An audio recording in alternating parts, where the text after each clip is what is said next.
Have you ever really thought about how our solar system is put together? I mean, really thought about it? Well, today, we're going to do just that. We're going to dive deep, peel back the layers of our sun, and then figure out why the planets are split into two completely different groups. Let's jump in.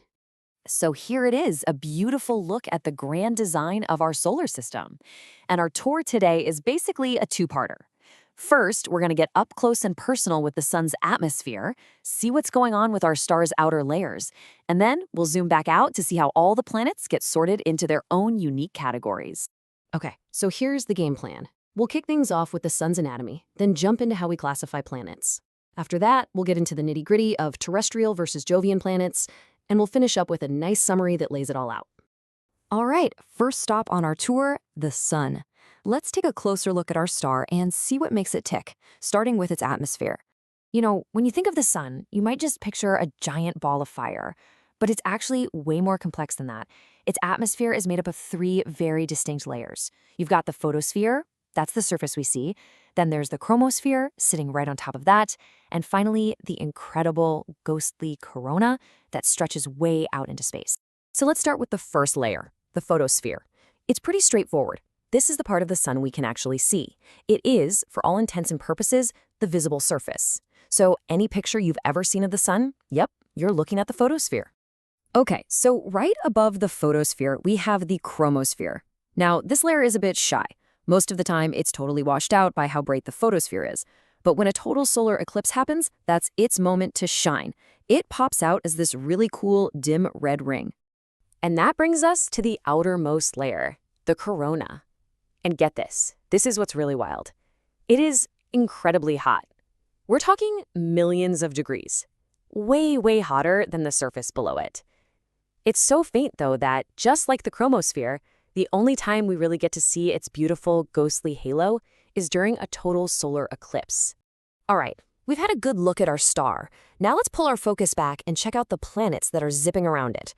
And what you'll find is that they're definitely not all the same. There's a whole system for classifying them. So let's dive in.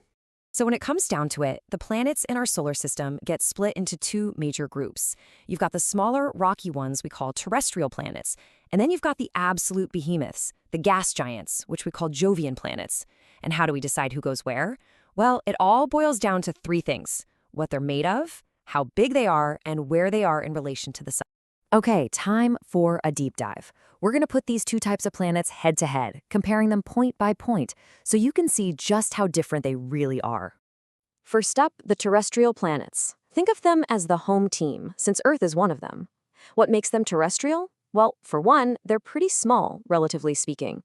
They're made of rock, and, this is key, they have a solid surface. You could actually stand on them. The prime examples here are Mercury and Venus, but also Earth and Mars, of course. So what about where they live and who they hang out with? Well, all the terrestrial planets are huddled up close to the sun in the inner solar system. They're also kind of loners. They have very few moons or none at all. And as for fancy accessories like rings, nope, none to be found. All right, now let's head out to the outer solar system and meet the complete opposites, the Jovian planets. And I mean, they are different in every way. First off, their size, they are absolutely immense, just gigantic. They're not made of rock, they're made of gas. And that means there's no solid surface to speak of. We're talking about the big four: Jupiter, Saturn, Uranus, and Neptune. And yeah, their cosmic neighborhoods are totally different too. They hang out way, way far from the sun. And unlike the terrestrials, they are super popular. They have tons of moons orbiting them, some so big they're like little solar systems all on their own. And of course, the feature everyone knows, they all have ring systems. Okay, we've covered a ton of ground, from the sun's fiery atmosphere all the way out to the gas giants. So let's pull all that information together and look at it in one simple chart. This chart really makes it easy to see the difference, doesn't it? Let's just run through it one last time. For size, you've got small versus immense. Simple as that. For composition, it's rock and solid surfaces versus gas with no solid surface. Location, close to the sun versus far away. And finally, satellites and rings. The terrestrials have few or no moons and 0 rings, while the Jovians have tons of moons and they all support ring systems. It's a really clear-cut division, right? A great way to keep the layout of our solar system straight in your head. And that pretty much wraps up our tour for today. But it does leave us with a really interesting question to chew on. When you look at all these differences, especially the rings, what is it exactly that gives a planet the ability to have them? Is it just a matter of being huge and far from the sun, or is there some other, more complex physics at play? It's a great question to think about. Thanks for tuning in.